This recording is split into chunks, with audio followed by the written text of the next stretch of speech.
हाल ही में केंद्र सरकार ने नीति आयोग के पूर्व उपाध्यक्ष और कोलंबिया विश्वविद्यालय के प्रोफेसर अरविंद पनगड़िया को 16वें वित्त आयोग का अध्यक्ष बनाया है। ऋतिक रंजन पांडे को वित्त आयोग का सचिव नियुक्त किया गया है।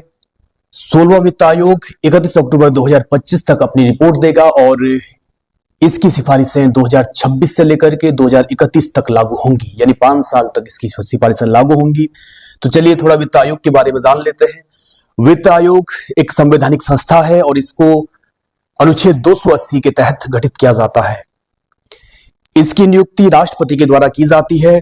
संविधान के अनुसार हर 5 साल में इसकी नियुक्ति की जाती है। इसमें एक अध्यक्ष और 4 सदस्य होते हैं। वित्त आयोग के अध्यक्ष और सदस्यों की योग्यताओं के बारे में जान लेते हैं।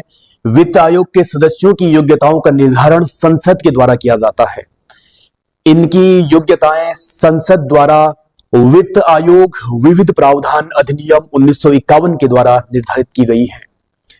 वित्त आयोग के अध्यक्ष के लिए जो योग्यता का पैमाना है कि वह व्यक्ति सार्वजनिक मामलों का अनुभवी होना चाहिए, और वित्त आयोग के सदस्यों के लिए योग्यता का जो पैमाना है, इसमें पहला बिंदु है उच्च न्यायालय के न्यायाधीशों के रूप में कार्यरत हो या न्यायाधीश बनने की योग्यता रखता हो।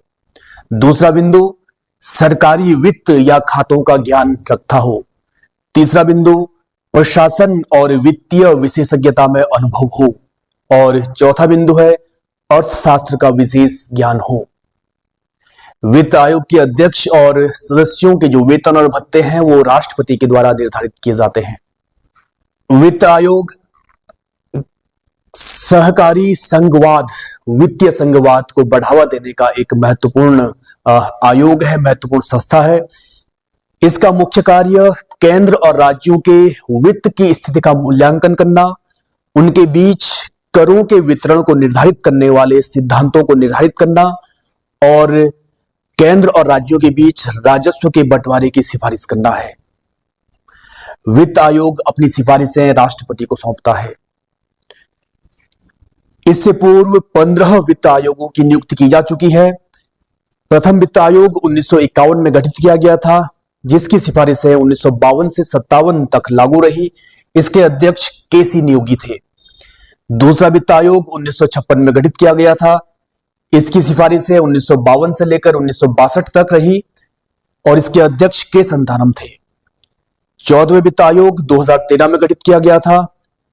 इसकी सिफारिशें 2015 से 2020 के लिए थी और इसने केंद्रीय करों से प्राप्त राजस्व में राज्यों की हिस्सेदारी 42% करने की सिफारिश की थी। 15वां वित्त आयोग 2017 में गठित किया गया था और इसका परिचालन अवधि 2020 से 2025 तक थी। इसके अध्यक्ष योजना आयोग के पूर्व सदस्य NK सिंह थे और इस आयोग ने केंद्रीय करों से प्राप्त राजस्व में राज्यों की हिस्सेदारी 41% करने की सिफारिश की थी। और अभी हाल ही में सरकार ने 16वें वित्त आयोग का गठन किया है। 16वें वित्त आयोग के अध्यक्ष के रूप में अरविंद पनगड़िया को नियुक्त किया गया है और इसके सदस्यों के नामों को अभी सामने नहीं आया है, इनका खुलासा नहीं किया गया है। तो जैसे ही इसके बारे में और जानकारी मिलेगी तो हम आप तक पहुंचाएंगे। तब तक आप पढ़ाई करते रहिएगा। शुभकामनाएं।